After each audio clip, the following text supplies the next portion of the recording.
Colorism is the hatred of dark skin and rooted in anti-blackness. I mean, you started lightening your skin when you were a model. So Yes. was that an image that was expected of you at that time? Actually, I haven't lightened my skin being a model. I was modeling here. I was very dark. There's something about having dark skin on a woman's body that shapes the way she moves through the world. There's something about having darker skin on a male body that shapes the way in which he moves through the world. It has real life stakes. So within 24 hours, your bleaching cream can change a person's complexion? Yeah. Quick, instant. That's why I name whiter than a white. And a joke thing. Bad like that. No joke.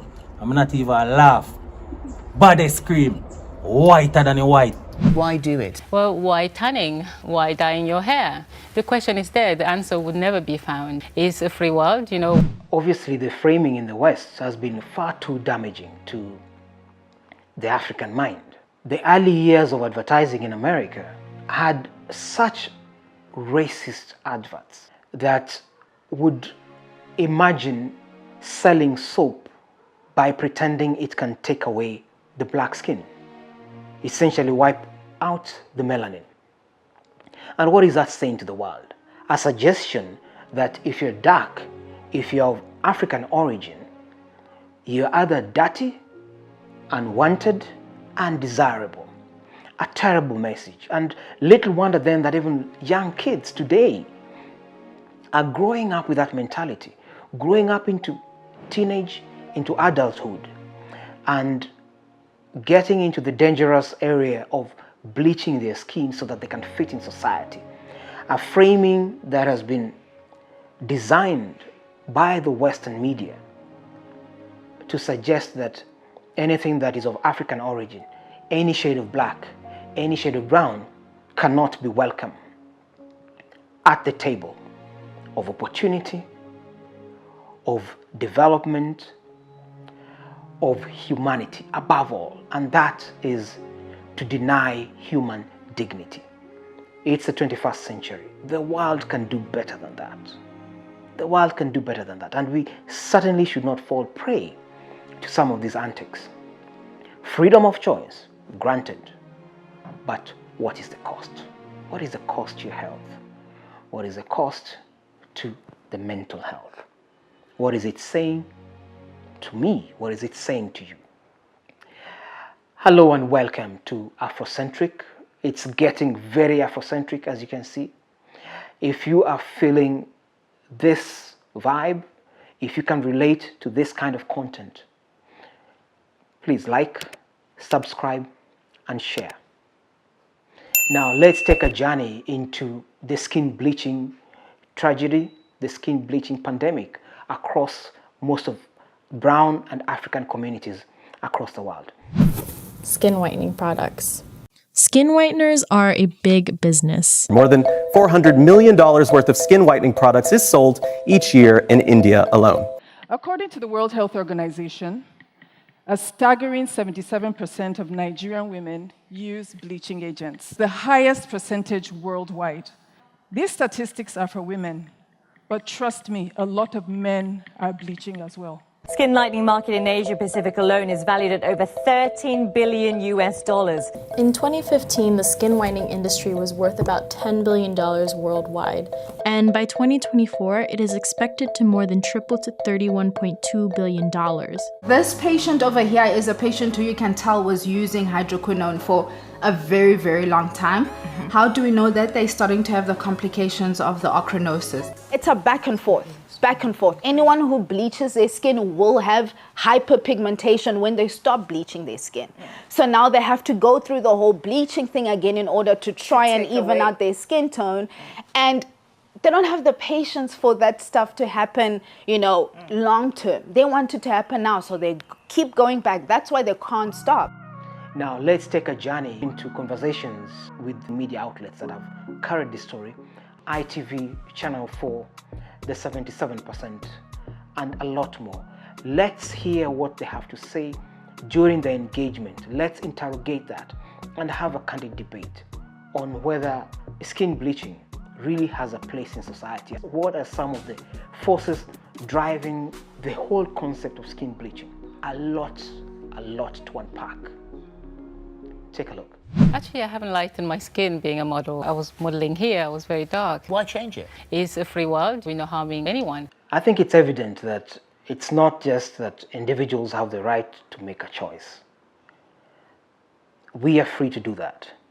I'm hoping that by sharing this commentary on what's happening in Britain, in the US, in Africa, in Asia, that it's an opportunity for us to empower ourselves, to celebrate our diversity, because this is how we were created. And embracing diversity is power to all of us. So this sister here is Hema, and she appeared on the BBC show, on the cards, that I would like to feature. They spoke quite a bit about colorism in Britain, and there is a lot that we can glean from that. I feel like it's really important to really understand the definition of colorism, because colorism, that word, is about the treatment of darker skin tones. Sure. You do get discriminated in your own ways. Like, no one's trying to ever take that away from you. And it's not like a competition, like, well, you've gone through, well, I've gone through this, and you don't know. So when I was younger, like you can see now, I had eczema everywhere. So it was doctors that gave me cream to lighten the dark marks. And I started using the lightening cream, and my mom said to me, Princess, you need to slow down, like you're getting really light, like I don't like it.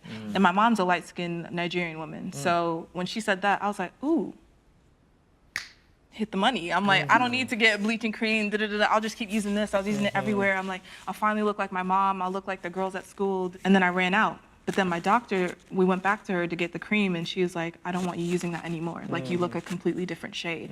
After that, I was really like sad, like, oh, why can't I get lighter? Like, I want to be lighter. Then I get to high school. This boy, we were hanging out, my light-skinned mixed race best friend was sitting next to me. I was here, and he was over there.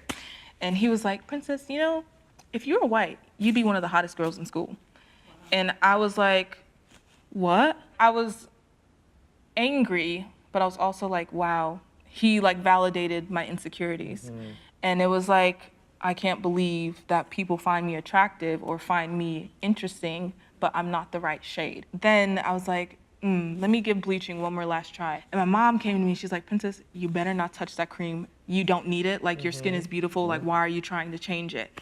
And after that, I just went on this like really long self-love journey of like, you need to know you're okay. No matter what people say to you, no matter how they feel about you. Do you think if you didn't have such a loving and supportive mom, you would have found that radical self-love so quickly? No, I'm sorry. When I went to the hospital, I couldn't tell anyone I was in the hospital because I was just ashamed to say, oh, she went into hospital because of a bleaching cream. When some people ask me, I'll just say, oh, I had hot water just pour over me. I was pulling the kettle and it dropped. That's how I get it on my leg. It sounds stupid. If it's that, I would have gotten all over my feet. You know? You feel embarrassed to go and seek help, and I would have lost my life.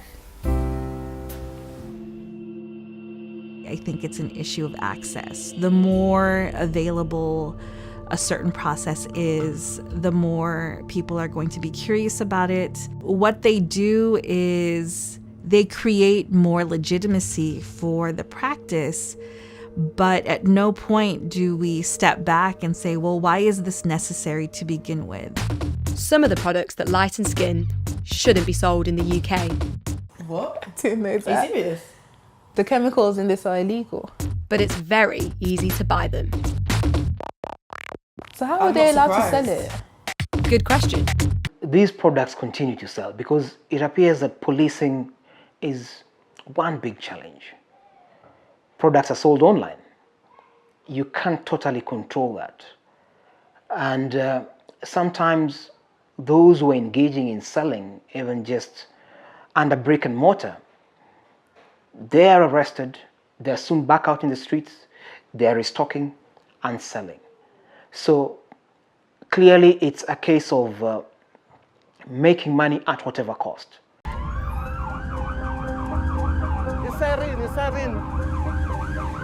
So we're going inside the shop right now. The brigadier is looking for someone selling the illegal skin whitening products. I'm Brigadier Motar, the station commander. These products are banned. So we're in Accra Market, and you can see there's a lot of these bleaching products being displayed. If you look at Cara White, she is actually super white. During the civil rights era, the Black Power movement sought to counter this idea with messages like "Black is beautiful." But that message hasn't undone the damage wrought by centuries of colorism. Why do you want that skin color? Because it looks lighter than this kind, because this looks a lot like that one. Mm-hmm. And I just don't like the way brown looks, because the way brown looks really nasty for some reason, but I don't know what reason. That's all. So I'm hoping that we have been able to uncover the reality behind skin bleaching, obviously rooted in systemic racism and the framing of beauty as belonging to one shade, pale white, whatever you might call it. Beauty is in all shades of humanity. That is what we must celebrate. That is the message we want to take out there, so that those who may still fall prey to this may realize that it's a great risk to health, and the message out there hits you not just on your health, it also hits you. This is where they get you, your mind. And that also has a far greater damage, because it's bound to be extended to generations of our youth growing up in all these capitals around the world. We've got to be proud. We've got to be Afrocentric, because that is who we are. No apologies to make. And whether you've bleached or not, family is family.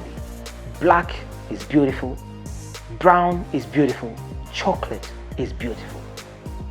We are beautifully made, beautifully and wonderfully made, my people. It doesn't get more Afrocentric than this. So if you are Afrocentric, if this is something you can relate to, if this is a message you'd like to share, please like, subscribe, share the message as much as you can, because we've got to get the word out. So we will shout it from the rooftops, from wherever we are, in Washington, in London, in Kingston, Jamaica, in Joburg, in Nairobi, in Accra, in Lagos, Nigeria. African is great. Chocolate is beautiful. We are who we are. Wonderfully made. Many thanks for watching this far, and we'll see you in the next video. I'm out.